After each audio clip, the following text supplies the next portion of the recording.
فأنا ناصح لإخواني بالصدع بالحق تبيض وجوههم. السكوت في مسألة الحزبية يضرها، فاصدع بما تؤمر وأعرض عن المشركين. سلامي على دماج ورجالها والشيخ يحيى ودار العلم يا سلام. قال الإمام Al-Habib Abdul Ghani Al-Maqdisi rahimahullah, Kitabul Ashribah, kitab yang membahas masalah minuman. Imam Ahmad kalau tak salah punya kitab juga Ashribah, berisi dalil-dalil terkait dengan masalah hukum-hukum minuman. Dan juga kalau tak salah yang zaman sekarang adalah Fadilatul Syekh Shalih Al-Fauzan kalau tak salah punya kitab Ashribah kalau tak salah. Baik. Al-Haditsul Tasi' wa Samanun ba'da salasimi'ah 389. An Abdullah bin Umar radhiyallahu anhuma anna Umar qala ala minbari Rasulillah sallallahu alaihi wasallam. Dari Abdullah bin Umar radhiyallahu anhuma yang bercerita bahwasanya Umar radhiyallahu berkata di atas mimbar Rasulullah sallallahu alaihi wasallam, amma ba'du mahma yakun min syai'in ba'du, amma syartiyah. Seringnya, mayoritasnya dia diikuti dengan fa sebagai jawabus syarat. Dalam Quran dan Sunnah rata-rata memakai fa, tapi terkadang tidak ada fa, terkadang saja. Seperti ini sekarang, Umar tanpa menggunakan fa, bukan fa ya ayyuhan nas, tapi langsung ayyuhan nas. Innahu nazala tahrimul khamr, sesungguhnya telah turun ayat pengharaman khamr. Wahiyya min khamsah, wawunya wawu haliyah, dalam keadaan tatkala ayat itu turun, khamr itu biasanya dibuat dari 5 bahan makanan. Yang pertama minal inab, yaitu anggur. Yang kedua wat tamr. Yang ketiga wal asal, tamr kurma. Asal yaitu madu. Yang keempat al hinta, yaitu gandum. Gandum yang besar dan gemuk itu ya biasanya. Yang kelima wasyair, yaitu gandum yang kurus-kurus, jenis kurus panjang biasanya. Tayyib. Jadi ayat turun dalam keadaan khamr terbuat dari 5 ini di masa itu di Jaziratul Arab. Wal khamru ma khamarul asal. Ada keluaran situ enggak? Hah? Oh Allah. Polisi. Wei, awayati. Atau bersih di luar. Oh itu.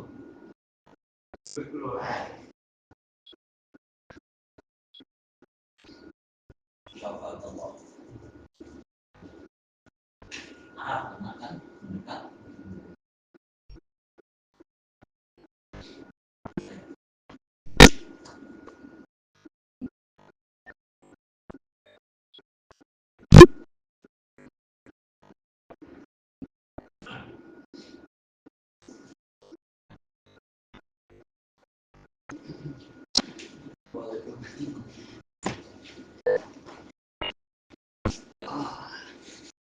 Awas.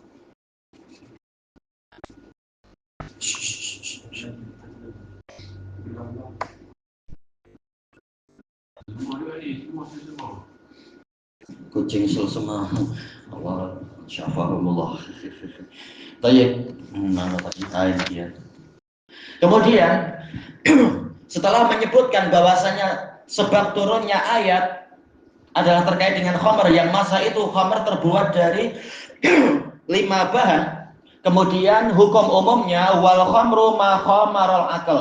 Khamr adalah sesuatu yang menutupi akal. Berarti hukum tidak hanya berlaku pada 5 benda, tapi apapun dia yang akan menyebabkan akal itu mukhamar, tertutupi, akal tak mampu beraktiviti sebagaimana mestinya, tidak mampu menghalangi pelakunya dari memikirkan manfaat dan mudarat atau yang semacam itu, hak dan batil, benar salah karena sedang mabuk, maka itu juga namanya khamr.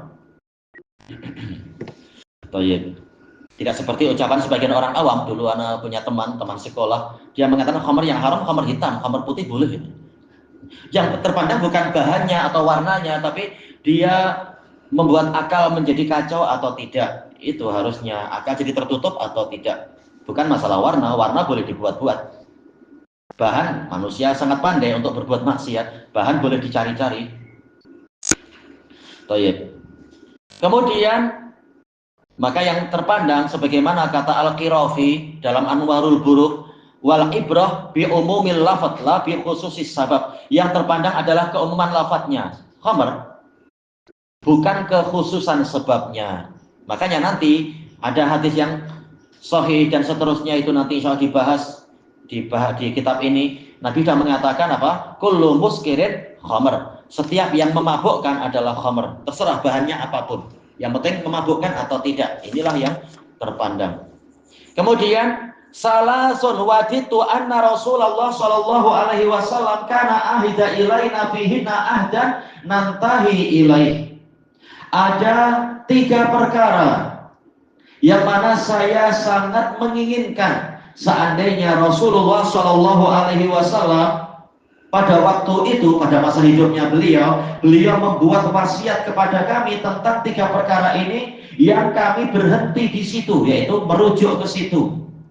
Betul-betul kalau ada masalah terkait dengan ini, maka kami tinggal baca kalam Rasul bahwasanya ini adalah ini, yaitu ma'ruf di dalam kitab fikih dan usul fikih. Ketika membahas masalah ini, Umar agak merasa tersamarkan di dalam 3 perkara. Walaupun ilmunya sangat tinggi, ini menunjukkan seorang alim tidaklah kemudian dia mengetahui segala sesuatu dan sebagainya. Umar saja mengakui dia masih merasa agak samar, sampai dia berharap seandainya Nabi menjelaskan lebih panjang lagi. Sampai Umar bercerita dalam riwayat lain, riwayat Bukhari Muslim, Nabi sampai memukul dada saya, mengatakan, wahai Umar, tak cukupkah engkau dengan ayatus shaif? Tatkala Umar minta tambah lagi kepada Nabi dalam masalah itu, masalah kalalah. Yang tersamarkan bagi Umar ternyata tidak tersamarkan bagi Abu Bakar As-Siddiq, bagi Ibnu Abbas, bagi Zaid bin Sabit dan lain-lain. Sahabat saling melengkapi satu sama lain, dan tidaklah orang yang terbaik berarti dia tahu segalanya dan seterusnya. Nah, Umar mengakui, saya sendiri dalam 3 perkara begini. Yang pertama al-jadd, yaitu masalah datuk. Yaitu kalau ada datuk, ada kakek dan ada saudara, bagaimana? Apakah mereka saling berbagi warisan atau saling menutupi? Nah, Umar kebingungan. Iya, ini masalah faraid. Walaupun sahabat yang lain tidak kebingungan, tapi ma'ruf, saling melengkapi, manusia tidak sempurna. Nah, Umar cerita di depan umum, tidak malu untuk mengakui memang saya begini. Yang kedua al-kalalah. Hakikat kalalah itu macam mana?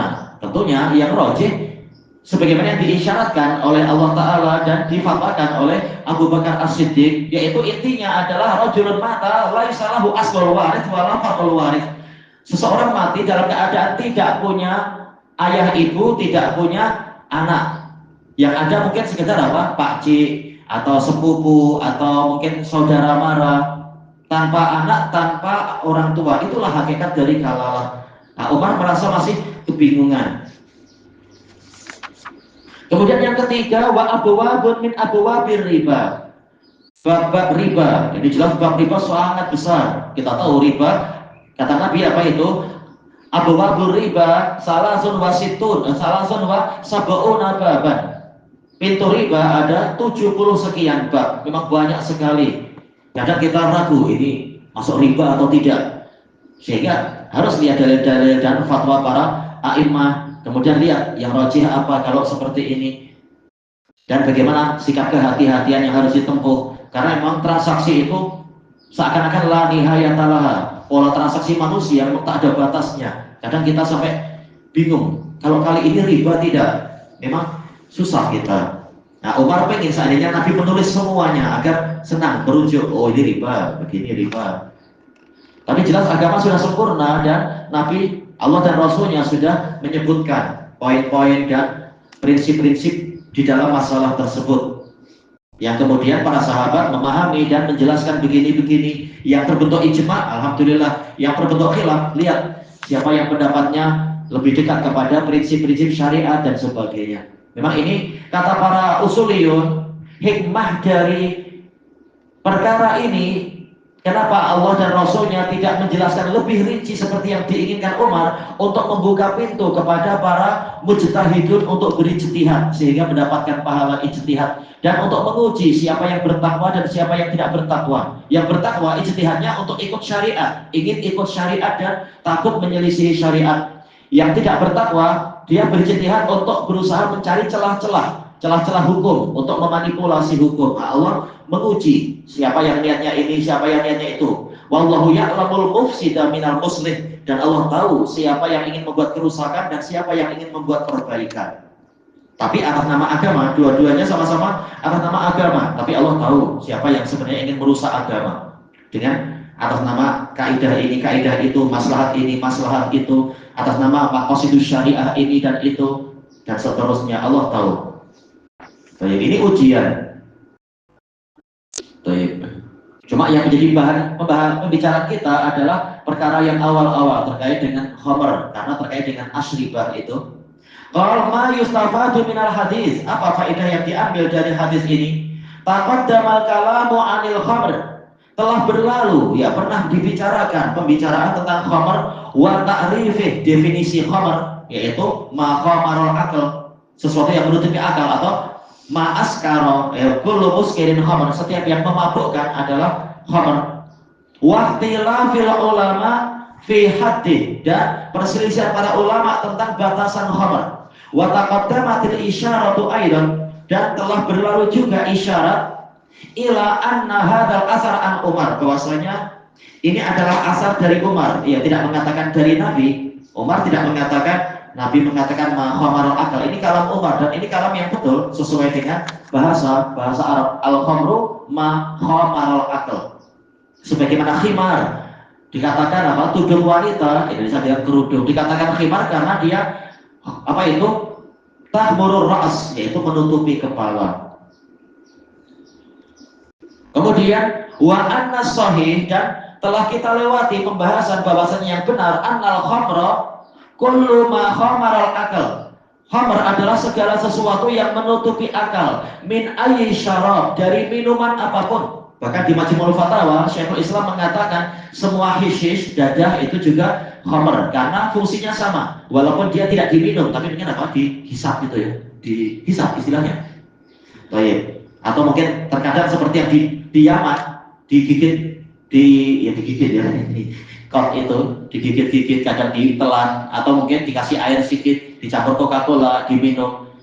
Yang terpandang bukan masalah diminum atau dimakan atau dihisap, tetapi intinya adalah dia merusak akal atau menutupi akal, menghilangkan akal dan seterusnya.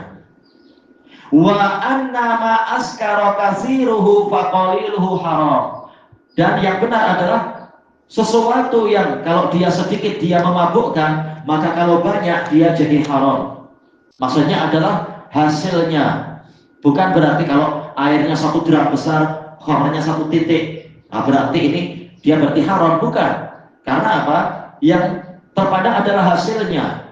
Kalau airnya sebanyak itu 1 dram besar, sementara khamr cuma 1 titik saja, maka ini tidak berubah situasi dia sebagai air. Karena khamrnya akan langsung lebur dan tak ada nilainya apa-apa. Tetapi maksudnya adalah kalau dia betul-betul membuat mabuk, ketika dia diminum 1 cawan memang dia memabukkan. Berarti kalau diminum hanya 1 tetes itu juga haram. Itulah yang dibahas. Bukan dilihat dari berapa kadar dia ketika dicampurkan kepada soliternya atau kepada apa itu namanya pengencernya, pencampurnya. Jadi lihat hasilnya. Kalau diminum 1 cawan memabukkan atau tidak. Kalau tidak, berarti kadar khamrnya terlalu sedikit.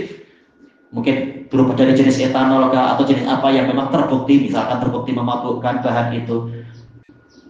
Jadi yang penting adalah buktinya dalam kehidupan sehari-hari untuk orang yang normal, bukan untuk orang yang sudah terbiasa minum khamr, bukan. Nah, kalau 1 cawan memabukkan berarti 1 tetes pun haram.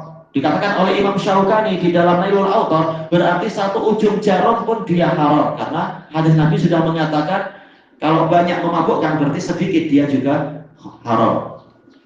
Baik, inilah pembahasannya. Wa fihi fawaidu zaidah. Di dalam pembahasan ini ada faedah-faedah yang yang ada faedah tambahan. Nujmiluha, kita akan menyebutkan secara global fima ya'ti, di dalam pembahasan yang datang berikutnya. Tayyib ilahuna wallahu a'lam. Subhanakallahumma wa bihamdika la ilaha illa anta astaghfiruka wa atubu ilaik. Walhamdulillahirabbil alamin. Jazakumullahu khairan.